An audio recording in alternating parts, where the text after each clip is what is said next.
Words can't explain how it feels to lose a child. When you first give birth and the nurse hands you that little bundle of joy for the first time, you just look down at its innocent eyes and smile. You never think about what would happen if your child were taken from you. The very thought of it sends shockwaves of pain through your body. I still remember the day that we lost Riley. The doctor walked out to the waiting room, a look of absolute defeat on her face. She didn't even have to say anything for me to understand. But when she finally croaked out the first words, "We did everything we could," I absolutely lost it. Riley was born 7 years ago in our small town. He was our first child, and boy did he come fast. I was in labor for a total of 4 hours before he came into this world. But that's how Riley always lived his life. Fast. The second I laid eyes on him, I knew that I would do absolutely anything to protect him. When Riley was 2, he fell and bumped his head on the coffee table. I was in hysterics and rushed him to the emergency room, head busted open and bleeding over me. They stitched him up in an hour and told me it was no big deal. I never wanted to feel fear like that again. Any mother will tell you that when something happens to your baby, it's like time stops. Seconds feel like hours. All you can focus on is getting your child help. When Riley was 5, we discovered his peanut allergy. He was in Sunday school, enjoying snack time when a child beside him opened up a pack of peanut butter crackers. Riley got one whiff and his throat began to close up. My husband and I rushed him to the emergency room, where he was given epinephrine and antihistamines. He was fine to go home the next morning, but the fear in my heart lingered on. I was cautious every single day about what Riley and the people around him ate. It wasn't something that I worried about. It was so much more than that. It was something I literally obsessed about. I never wanted to feel that way ever again. As I mentioned before, I would do absolutely anything to protect him. I was at work when I got the call that Riley was having an allergic reaction at school. I yelled instructions about EpiPens over the phone as I ran out to my car. The school nurse already knew what to do, obviously, but I wanted to make absolutely sure. I called my husband on the way to the hospital and we both met there. When we arrived, we were forced into a waiting room, our son's condition remaining unknown to us. We sat for hours. My anxiety increased and increased as time went on. My husband was always calmer than I in these situations. He kept reassuring me that the school had done everything right and Riley would be okay. Death from anaphylaxis was rare. Less than 1% of people died from it. I took a few deep breaths and relaxed a bit. He was right. Everything would be fine. That's when the doctor came out and delivered the bad news. I was devastated. I fell to the floor, screaming. People looked at me like I was crazy, but the mothers in the room showed sympathy. They knew the pain I was feeling. We went home in silence. We stayed that way for a few days. Riley's backpack and lunchbox stayed packed in the kitchen. I couldn't bear to touch it. We put our son in the ground later that week. A few days later, my husband returned to work. How did people continue their lives? My world had crumbled apart, and I would never recover. Eventually, Riley's lunchbox began to stink, so I decided that I needed to clean it. Perhaps it would be therapeutic. I was beginning to feel a lot of anger about his death. What idiot had packed peanut butter in their child's lunch? We'd sent out the letters before school started, emails constantly reminding them about Riley's severe allergies. People just don't give a shit if it isn't their kid, and I knew that.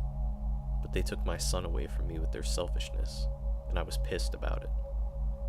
I was just about to grab my laptop and email every goddamn parent in Riley's grade that they were all selfish pricks when the horrid smell brought me back to reality.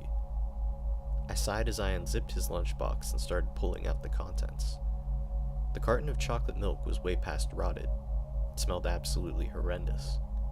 The chips were soft and mushy as they crumbled in the plastic baggie. Last was Riley's sandwich. There's this wonderful stuff I suggest for family and friends of peanut allergy sufferers. It's called Wow Butter. It's made from soy, and while it isn't an exact replica of true peanut butter, it's pretty damn close. Slap it on a sandwich with some jelly and you'll never know the difference, other than the smell being slightly different. The bread was molded and the jelly was oozing out the sides. A small bite was taken out of the sandwich. It must have been the only thing he was able to eat before he had his reaction. As I was throwing his lunch in the outside bin, since it was far too rancid to be inside, I caught a whiff of something. It was something that I hadn't smelled in the 2 years since we found out about Riley's allergy: peanut butter. I immediately looked in the bin for anything, but it was empty, save for the contents of his lunch I'd just thrown there. I slowly reached down, picking up the moldy sandwich. I held it to my nose and sniffed deeply. Underneath the absolute disgusting smell of mold and rotting milk, I smelled the peanut butter once more. I ripped open the bag, tearing the sandwich out. I pulled apart the bread and sniffed again. There was peanut butter on Riley's sandwich. 1,000 thoughts ran through my head. Was this someone's idea of a prank? They had swapped my son's lunch for this one? Or perhaps it was merely an accident, and Riley had picked up another student's sandwich instead of his own at the lunch table. I threw the sandwich pack into the bin, tears falling freely down my cheeks. One bite of the sandwich had ripped my son away from me. One bite. I went back inside and sat down at my kitchen table. Again, the thought of sending a nasty email to the other parents crossed my mind, but something in my gut told me to wait. I stood up and walked over to the pantry, opening it and grabbing the jar of wow butter off the shelf.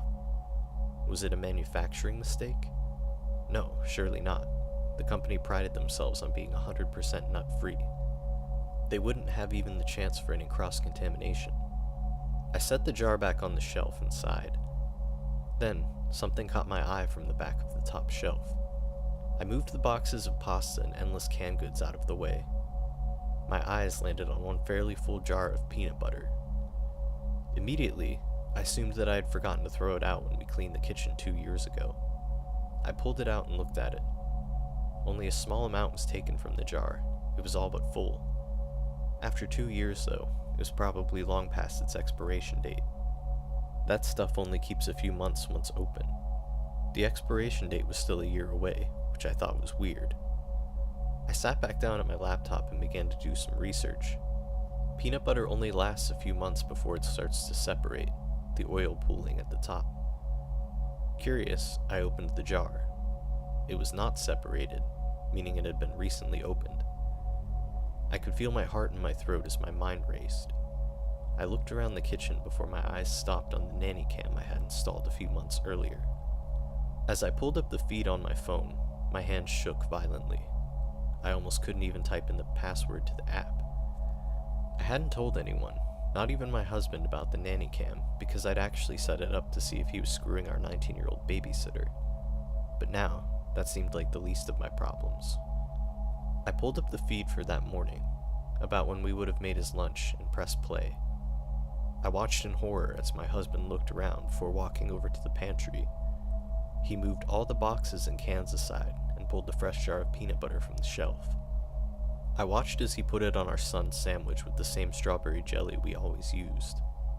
He put the jar back in its hiding spot and made the rest of Riley's lunch without pause. I began hyperventilating and threw open the sink. Our son was gone because his father had murdered him. He had planned this all out and then had the nerve to sit in the hospital with me and reassure me that it would be okay. I wondered back to all the times Riley had been hurt in the past. What if my husband was involved in all of it? I turned off the app and placed the jar back in its hiding spot in the pantry. I moved everything back to where it was and put my son's lunchbox back in his bag, like I'd never touched it. I sat down on the couch and plotted, waiting for my husband to get home from work. I prepared dinner for him like nothing was wrong. He was relieved to see me in a more upbeat mood. I fixed him his favorite dinner, spaghetti and meatballs. Well, I added a personal touch. I'm actually a scientist, so I have access to plenty of different chemicals. It was a bit hard to get my hands on in such short notice, but I managed to get some cyanide capsules. It wasn't hard to sprinkle them on underneath the Parmesan cheese. We sat down to eat and I smiled for the first time since my baby boy died. I even laughed as I watched his father begin to choke on his dinner. I continued to eat as my husband grasped for me, blood and vomit pooling in his mouth. He dropped to the floor in convulsions as I finished my last meatball and stood up to put my dirty plate in the sink. Finally, his breaths became shallow until he took his last. I decided to watch the rest of the nanny cam footage to find out what else I could before I was inevitably thrown in prison for life. My suspicions turned out to be true. He was screwing the babysitter. Not only that, but it recorded a conversation about 2 weeks earlier between her and my husband. I'm not sure exactly what was said, but I was able to make out a pregnancy test in her hand. I suspect that is why he thought he needed to take this route, and perhaps I would have been next. I may not have been able to protect my son while he was still alive, but I sure as hell was able to get revenge. And that is what being a good mother is all about.